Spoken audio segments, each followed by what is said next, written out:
બે બાપ દીકરો હાઈલા જતા હતા વાડીએ, તેમાં એના બાપુજીએ છોકરાને કીધું કે આપણી વાડીએ જીપ કોની આવી હતી? કે જીપ નહીં, કે આ શીલા રહ્યા. એ કે શીલા નથી, જીવલો ટાયરના ચંપલ પહેરીને ગયો. એની સાપું થઈ જાય. હા, અત્યારે ગામડામાં કેવી જમાવટ, કેવી સુવિધા આવી. હા, હવે ખેડૂને વાવવા પણ નથી, ગમે એ વાવવું હોય વળણી ફીટ કરી દો હોય જાય. હા, નહીં તો આયથે વાવવું પડે. હા, 2-3 વર્ષ જવા દો, આ કપા ઉતારવાના મશીન આવશે. કોમ્પ્યુટરમાં મેળવી દેવો ને તે મશીન કપા ઉતારીને ડેલી આવીને હાથ પાડશે, ચાલો યાર્ડમાં હિસાબ લઈ જાઓ. હા હા, આ ગમ ગુવાર આવી ગયા. બોલો, જેવી તેવી વાત છે, જમાવટ છે. અત્યારે વાળીએ 2 વ્હીલ છે, બાઇક, બોક્સર, સ્પ્લેન્ડર, હોન્ડા. હમણાં નવું આવ્યું અપાચી, પેલા પગમાં કપાસી હતી. હા, 3 વર્ષ જવા દો, વાળીએ 4 વ્હીલ પડ્યા છે. ખેડૂત સવારે એસી ગાડી લઈને વાળીએ જાય, 22 દિવસના 12 વાગે હેલિકોપ્ટરમાં ભાત લઈને આવશે. આકાશમાંથી ઉતરા રે ભોળી ભોવાની ઉતરા એવા નોતરા મનસે દાંતેડા લઈને હરળ હરળ વાટું. આ કઈ જેવી તેવી જમાવટ થઈ. અત્યારનો યુગ હારામાં હારો યુગ છે. આખા ગુજરાતનો વિકાસ થયો છે. એક મોટા શહેરથી માંડીને દરિયાકાંઠાના નાનકડા ગામડા સુધી કેવી કેવી મશીનરી આવી. હું કોમ્પ્યુટર યુગ આવ્યો જીવવા જેવો. હા, લેપટોપ ઉપર આ છોકરાઓ પાસે મોબાઈલ છે, વિદેશમાં મોટી ઘટના બને તેને ખબર પડી જાય. બોલો, આપણને હજી કોમ્પ્યુટરમાં ખબર નથી પડતી. શું કામ? આપણે આ યુગમાં જન્મા નથી. બાળક આ યુગમાં જન્મા. ઘોડાપુર નદીમાં આવે ને, હાથી તણાઈ જાય, માછલી હમાપુરે હાલે. શું કામ? ઈ યુગમાં એના ભેગી જન્મી. આ સરકારી નોકરિયાતને ફરજિયાત કે કોમ્પ્યુટર શીખવા જ પડશે. હવે અમુકને 2-2 વર્ષ માન બાકી છે કે શીખી લે તો પૂરું થાય. હા, આ બધું જોવા જેવું. અત્યારે ઈ જમાનામાં બાયુને કામ હતું ને એનું 2% અત્યારે કામ ને. અહીં બેનું દીકરીઓ માતાઓનો વર્ગ જાજો છે કે ઈ જમાનામાં કામ હતો. અત્યારે પુરુષ માટે સારો યુગ છે, પણ બેનું દીકરીઓ માતાઓ માટે તો સુવર્ણ યુગ છે. આ લાઈટું આવી ગયા, વૈજ્ઞાનિક યુગ જ નહોતો. 20 માણસનું કુટુંબ હોય ને તો બાઈને રાતે 3 વાગે જાગવું પડે. દેશી ઘંટીએ મણના દરણા દળવા પડે, એકલા એટલે કંટાળો ન આવે, થાક ન લાગે. ઘંટી ગીત ગાતા જાય.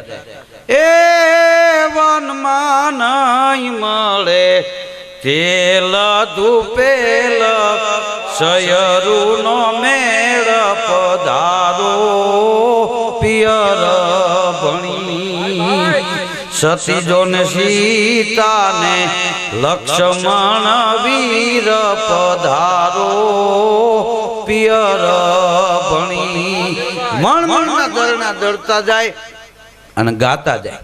હજી રેડિયોમાં કોઈ કલાકારને સ્વર પરીક્ષા આપવાની હોય ને ત્યારે એમ કે એકાદું ઘંટી ગીત સંભળાવો.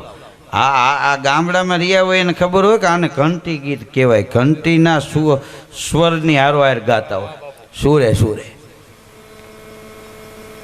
1 મણનું દરણું દળે, ગાયું પેવું ધોવે. ગામના પાદરમાં કૂવો હોય ત્યાં બેડા લઈને સીંચણીયા ડોયલું લઈને સીંચવા જવું પડે. અત્યારે તો આમ સાપ દબાવો તો રહોડા સુધી પાણી. હા, રોટલી ખડતા હોય ત્યાં નળ મૂક્યો હોય. હા, મોબાઈલ પાછો ભેગો ને ભેગો. હા, હમણાં એક જગ્યાએ જાનમાં ગયો તો કન્યા વિદાય લીધી હતી. રોવે તો કા નહીં મોબાઈલ વા તરણ ને અહીંયા આમાં પેલા કીધું રેવા દે, આને ઘડીક તો લઈ લ્યો. આને કીધું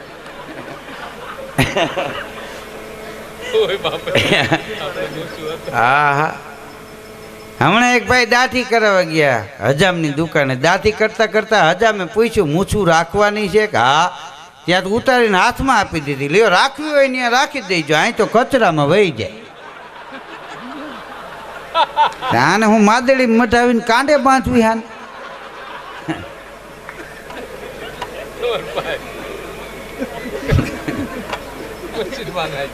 હા અત્યારે તો તમે જો કેવો હારો યુગ છે.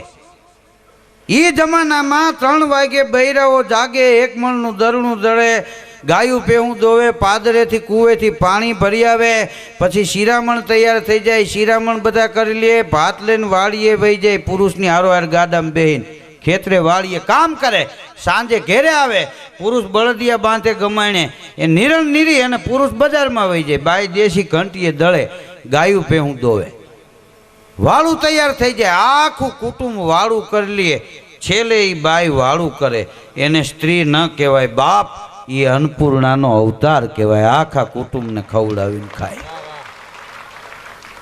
અને આખું કુટુંબ સૂઈ જાય, છેલ્લે હંજેરો કરે ની બાઈ હુવે, 11 વાગી જાય, પાછા 3 વાગે જાગી જાય. હવે અત્યારે ઈમાયલું કાંઈ કામ છે, પૂરી બનાવવાનું મશીન આવી ગયા બાયુને, આ ખીચડી ને શાક ને બધા કુકર સીટીઓ મારતા હોય, ઉપાડો ઉપાડો. હા હા, કપડાં ધોવાના મશીન આવી ગયા. હા, વોશિંગ મશીન હજી 3 વર્ષ જવા દો, એવડા મોટા વોશિંગ મશીન આવશે, પુરુષને લુગડા હોતા મશીનમાં નાખશે તો બખડાંગ બખડાંગ કરીને બહાર કાઢશે, નવાઈ જાય, કપડાં ધોવાઈ જાય, ઇસ્ત્રી થઈ જાય. કોઈના ઘેરે જઈને પૂછશું, મારા ભાઈ ક્યાં બેસો, મશીનમાં નાખ્યા છે. બાઈ થાય છે થોડુંક હીટર વધારે આપશે, કાંઈક મગજ મોરો પડે. હા, આટલો સારો યુગ છે બૈરાઓને માટે, બહુ સારામાં સારો યુગ છે. છતાં એ જમાનામાં એટલું કામ કરતા તોય આત્મહત્યા ન કરતા, ને આટલી સુવિધા હોવા છતાં બેનું દીકરીઓ માતાઓ આત્મહત્યા કરે છે. એટલે હું કહું છું, હા, અહીંયા રામકથાનું આયોજન છે, સાંભળજો. હા ને, રામાયણ ઘેરે રાખજો. તમને એમ થાય કે આત્મહત્યા કરી લેવી, ત્યારે સીતાજીનું દુઃખ વાંચો ને, એટલે તમારું દુઃખ એની પાસે કાંઈ નહીં લાગે, ઓગળીને મીણ થઈ જાય. શાસ્ત્રમાં લખ્યું છે, દેવને દુર્લભ હોય એવો માનવીને માનવ દેહ મળ્યો છે. આ ઘડીએ ઘડીએ મળતો નથી. આ માનવ દેહ મળ્યા પછી સ્ત્રી હોય પુરુષ હોય આત્મહત્યા કરે ને, એને 7 જન્મ એવા ભોગવવા પડે. કોઈ આત્મહત્યા ન કરવી, સુખ દુઃખ આવે એ તો હરિની ઈચ્છા વળે. તમે મનને રાખો ધળે, સુખ દુઃખ આવે એ તો હરિની ઈચ્છા વળે. હા, તડકાને છાયા તો આવે, મૂંઝાવાય નહીં. આ રાત પડી ગઈ રોવા માંડો તો અંજવાળું થાય. હા, ભગવાનનું નામ લઈને હોઈ જાવ, આટલું બધું અંધારું હોય નહીં, નક્કી સવારે સૂરજ ઉગવાનો હોય. એમ કહીને ભગવાનનું નામ લઈને હોઈ જાવ, સવારે સૂરજ ઉગે. એમ કદાચ આપણા પરિવાર ઉપર દુઃખરૂપી અંધારું છવાઈ જાય ને, આખું કુટુંબ નબળું મોડું પડી જાય, ત્યારે ઘરના વડીલે કહેવું જોઈએ કે બેટા, આપણા પરિવાર ઉપર આટલું બધું દુઃખરૂપી અંધારું ન હોય, નક્કી કાલ સુખનો સૂરજ ઉગવાનો હોય. નહીંતર આટલું દુઃખરૂપી અંધારું ન હોય તો બીજે દિવસે સુખના સૂરજ ઉગી જાય. કવિ કાગબાપુ એમ કે છે કે આ સુખ આવ્યું એ આપણને શું કામ લાગે ખબર? ઘડીક વાર દુઃખ ઝોલું મારી જાય એટલે એમ લાગે કે અમે સુખી થઈ ગયા. એ જાગે એટલે પાછા હબાકા જ હોય. હા, અત્યારનો આ યુગ જીવવા જેવો યુગ છે. હા, બાયુ દીકરીઓ માટે તો બહુ સારો યુગ. અત્યારે ક્યાં કાંઈ કામ છે? હા, હું બહુથી બીએ બોલો. હા હા, એક ડોશીમાં દીકરાની વહુ એવી અજડ આવી ગઈ, સવારે અગાસી ઉપર ઊભી હતી, તેના સાસુ નીચે ઊભા ઊભા કે વહુ તો કે હવ હામે હામું વહુ તો કે હવ એ પોતાનો ઘા કરતી ઈ ઉલ્લીને પડી. બાઈએ કીધું પોતાનો ઘા કરી. ઈ ઓલું પોતું કહેતા હતા ડોશી, અને આ પોતે પડી. સમજા ફેર થઈ જાય. દવાખાને હમણાં એક ભાઈ ગયો, ડૉક્ટરને કે મને વેમ છે, દવા આપો. તો ડૉક્ટર સાહેબના હાથમાં નવી કંપનીની ગોળી જોતા હતા. શું વેમ છે? એ કે હું કૂતરો હોય એવું લાગ્યા કરે. તો સાહેબે તો આમ ચશ્મા પહેર્યા, પગથી માથા સુધી જોયું. આવો વેમ આપને કેટલા સમય થયા છે? એ કે ગલુડિયું હતું તેદુનો છે. તે હાથમાં ગોળી હતી, સાહેબ પી ગયા. તો હું પડે આ વેમના ઓહળ ન હોય, ભયો જા. દવાખાને એક ભાઈ ગયા, ડૉક્ટરને કે તકલીફ થાય છે, આમ ચેક કરીને સાહેબ કે તમને તાત્કાલ 2 પાન કરીને ઓપરેશન કરવું પડશે. તો ખિસ્સામાંથી રૂપિયા કાઢીને ગણવા મળ્યો. ડૉક્ટર સાહેબ કે રૂપિયાની ઉતાવળ નથી, એ કે દેતો નથી, પણ તમે 2 પાન કરવાના છો ગણી તો લેવા દ્યો. એને એમ કે 2 પાન કરીને સાહેબ હેરવી લે. રેવા દ્યો કીધું. હા, ગામડામાં દવાખાના નહોતા. શહેરમાંથી ડૉક્ટર આવે એ દવા દઈ જતા. હા, ગામડામાં ડૉક્ટર સાહેબે દવાખાનું કર્યું. તે ખેડૂ સાંજે ગયો. ડૉક્ટર સાહેબ કે બોલો ભાઈ. તો ખેડૂ કે સાહેબ હું આમ પીંડીમાં દબાવું ને તો મને બહુ દુખે છે. ડૉક્ટર સાહેબ કે આમ દબાવો તો જ દુખે કે એની મેળે મેળે દુખે? એ કે આમ દબાવું ને એટલે બહુ દુખે. પા હું કામ દબાવવું જોઈ? હખનો બેહીને હા આવા ને આવા હાઈલા આવો છો, લાવ 150 રૂપિયા. શું દબાવવાની જરૂર છે તારે? વગર દવાએ 150 લઈ લીધા. બોલો. ત્યાં વળી એક ભાઈ એના બાપુજીને લઈને ગયા. બોલો ભાઈ. એ કે બાપુજીને કાને બરોબર સંભળાતું નથી. કેટલી ઉંમર બાપુજીની? એ કે 80 વર્ષ થયા. તે 80 વર્ષે એને હું ગાડ્યું સાંભળવી? હા, આવા ને આવા હાઈલા આવો છો, લાવ 150 રૂપિયા. એને કાઢી. એક જુવાન ગયો.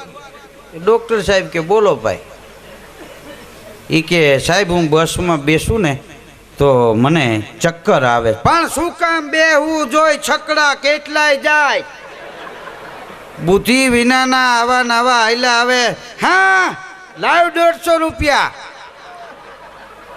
2 વર્ષમાં ડૉક્ટર સાહેબને 2 માળનું મકાન ને એસી ગાડી. હરામ કોઈને દવા દેવી હો, ખાલી હા એમ કહીને 150 લઈ લો.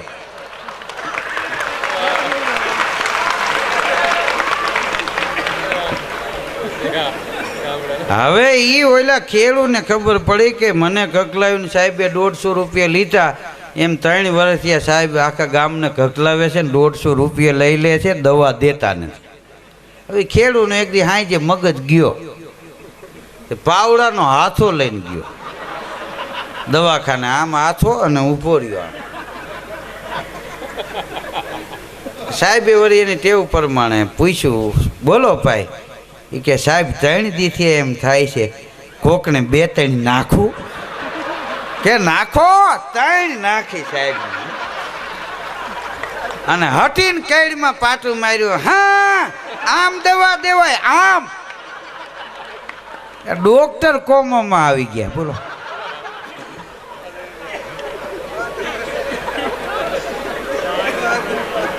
હા, દવાખાને ડૉક્ટર સાહેબ ને બધા આમ હલબલાવે છે. ઓળખો છો?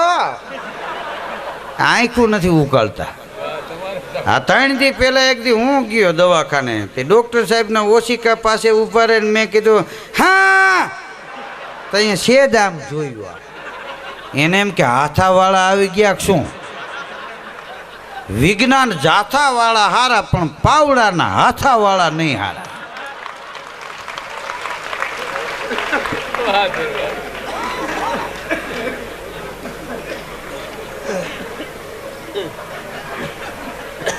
હા, એક ભાઈને તાવ આવ્યો તો દવાખાને ગયા. સાહેબ કે ભાઈ ઇન્જેક્શન આવશે. સાહેબ એ ન ખમાય મારાથી, ગોળી આપી દો. તો કે ભાઈ ઇન્જેક્શન લેવું પડશે, બહુ દુખે. અરે કે ખબર ન પડે. એમ કરીને સાહેબે ઇન્જેક્શન દઈ દીધું. એ કે જો ખબર પડી તો ઓલે આમ જોયું તો તકિયામ ભરાવી દીધેલ. સાહેબ કે આ તકિયું? કે સોરી હો, ચશ્મા પહેરતા ભૂલી ગયો. એમાં 3 આંગળનો ફેર રહી ગયો.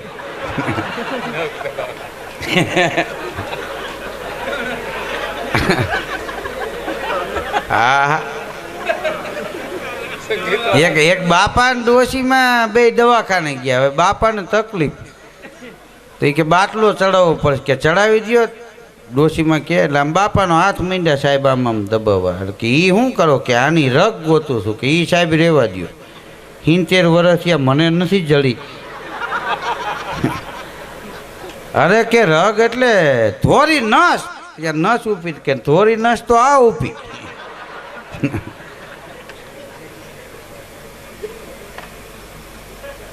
હા હજી ગામડામાં અમુક અમુક દવાખાને જાય સાહેબ પૂછે ને ઓલે ભાઈને કે શું થાય છે એ બોલે પેલા એની ઘરવાળી કે સાહેબ મારા ધણી થાય છે. હવે તું કીધું મૂંગી રે આને શું થાય એ પૂછો. દવાખાને જાવ ડૉક્ટર પેલા પૂછે શું જય માતા શું કામ એના ઉપરથી બિલ બને.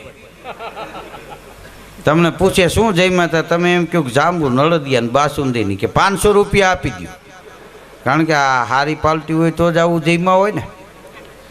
તમને પૂછે શું જય માતા તમે એમ કહો ટાઢી ભાખરી ને છાશ એ કે 30 રૂપિયા આપો જીપ બતાવો એમ કરાવે બેટરી કરીને જોતા હોય. હા જીપ બતાવો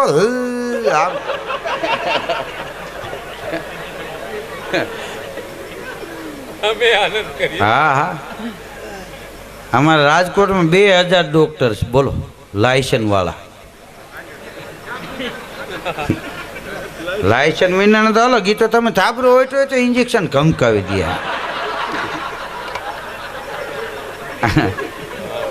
વાહ પણ મેં એવા ડોક્ટરો પણ આપણા સૌરાષ્ટ્ર ગુજરાતમાં જોયા કે દર્દીના દીદાર સામું જોઈને સમજી જાય કે આ તો મજૂરી કરવા વાળો માણસ છે. ઓપરેશન આવે એમ હોય 1 લાખનો ખર્ચો થાય એમ હોય ડોક્ટર સાહેબ એમ કે ઓપરેશન આવશે 1 લાખનો ખર્ચો થાય પણ તમે મૂંઝાતા નહીં ખાલી 25,000 આપી દેજો આ ઓપરેશન થઈ જાય. હા આવા માનવતાવાળા ડોક્ટરો આપણા દેશમાં છે. હું તો એમ કહું છું મોટો માણસ હોય ને તો 1 લાખના 1.5 લાખ લઈ લેવા જોઈએ. નાના માણસ હોય એવું હોય તો એની સેવા કરી દેવી જોઈએ. દરિયો હોય ડોલ ભરી લેવાય આમાં કોઈક 300 મળે તો પાવું જોઈએ 2 લોટા. હા નાનો માણસ છે એનું ધ્યાન રાખો. ભગવાનનો દીધો દી હોય દહકો ટક્કર લઈ ગયો હોય ત્યારે નાનાનું ધ્યાન રાખો કોઈને ધ્યાનમાં ન રાખો. ભગવાન કોકને ધ્યાનમાં રાખવાથી રાજી નથી રહેતો કોકનું ધ્યાન રાખવાથી રાજી રહે. કોઈ ગરીબ ગુરબાનું ધ્યાન રાખો કોઈ પૈસા વાકે કોઈ ગરીબ મા બાપની દીકરીના પીડા થાય એમ ન હોય તો 5 જણા એમ કહો કે એ અમારી દીકરી જ કહેવાય જોઈ લઈ જઈજો તમે તમારે ધામધૂમથી લગ્ન કરી દો. આવું ધ્યાન રાખો. આ ગામડામાં કહેવાનું ન હોય આ ગામડું વિશાળતામાં જીવે છે ને ઓરડા મોટા ઓહરિયું મોટી ફળિયા મોટા ડેલા મોટા એટલે ત્યાં રહેવાવાળાના મન મોટા. આવકારો જેનો ઉજળો મધથી મીઠા મન એ નર હોય નિર્ધન તોય વડો કુબેરથી વીટલા. હા આવો આમ રાજકોટમાં અમદાવાદ સુરત મુંબઈમાં 25 વારના પ્લોટમાં ડ્રોઈંગ રૂમ ને બેડરૂમ ને કિચન ને બાથરૂમમાં નાવા બેહો ડોલ ખોળામાં લેવી પડે. હા નહીં તો દરવાજો બંધ ન થાય. ગામડું વિશાળતામાં જીવે. તમે હગાવાલામાં ક્યાંય જાઓ ને રાજકોટ મુંબઈ અમદાવાદ સુરત 12 માળની બિલ્ડિંગમાં સગા રહેતા હોય ત્યાં રાત રોકાવતો દિવાલને અડીને શેટી રાખી ન હૂતા કારણ કે એ બીમ કોલમ ઉપર બિલ્ડિંગ હોય 1.5 ઇંચનું જ વચ્ચે પાર્ટીશન હોય ત્યાં શેટી અડાડીને તમે હુઓ ને રાતે બાજુના ફ્લેટવાળું દિવાલમાં ખીલી મારે પડખામ કરી જાય ખાલી એટલું માન થાય. હા એટલે દિવાલથી શેટી રાખવી જોઈએ કારણ કે એનું નામ જ શેટી છે. આને શેટી રાખો એટલે એનું નામ શેટી રાખ્યું છે નકર નજીક ન રાખે. હા અમારા ગામના એક ભાઈ ગયા હતા રેવા રાજકોટ 12 માળની બિલ્ડિંગમાં 5મા માળે ફ્લેટ લીધો ને બાપુજી ગુજરી ગયા હતા ફોટો લેતો ગયો ને ફોટો ટીંગાળવા ખીલી ઠપકારી દિવાલમાં ફોટો ટીંગાડ્યો બાજુના ફ્લેટમાંથી ભાઈ આવ્યા શું કરો છો ભાઈ કે બાપુજીનો ફોટો ટીંગાડ્યો એ કે ધ્યાન રાખો આ બાજુ અમારી બા પડી ગયા ખીલી હોહરવી નીકળી. હા ગામડામાં ચોખા દૂધ દહીં ઘી છાશ આ બધું ગામડામાં મળે છે ને. અમારા રાજકોટમાં તો ડેરીએ દૂધની ડેરીએ જઈને એક ભાઈ આવડું મિલ્કન લઈને ગયો ને કે 1 લીટર ભેંસનું દૂધ આપો તો ડેરીવાળો કે આવડા મિલ્કનમાં 1 લીટર ભેંસનું દૂધ ન હમાય તો કે બકરીનું આપો. કેમ જાણે એનું લીટરિયું નાનું હોય. ડેરીવાળો કે તું છાશ લેતો જાય કારણ કે દૂધ જેવું તારું ગજું નથી. વિશાળતામાં ગામડું જીવન જીવે છે. ગામડામાં ભેળું કરીને નથી ખાતા, ભેળા મળીને ખાય છે, ભેગા બેહીને ખાય છે. હું તો એમ કહું છું, આઈનો લુખી પરિવાર હોય કે ડોંડા પરિવાર હોય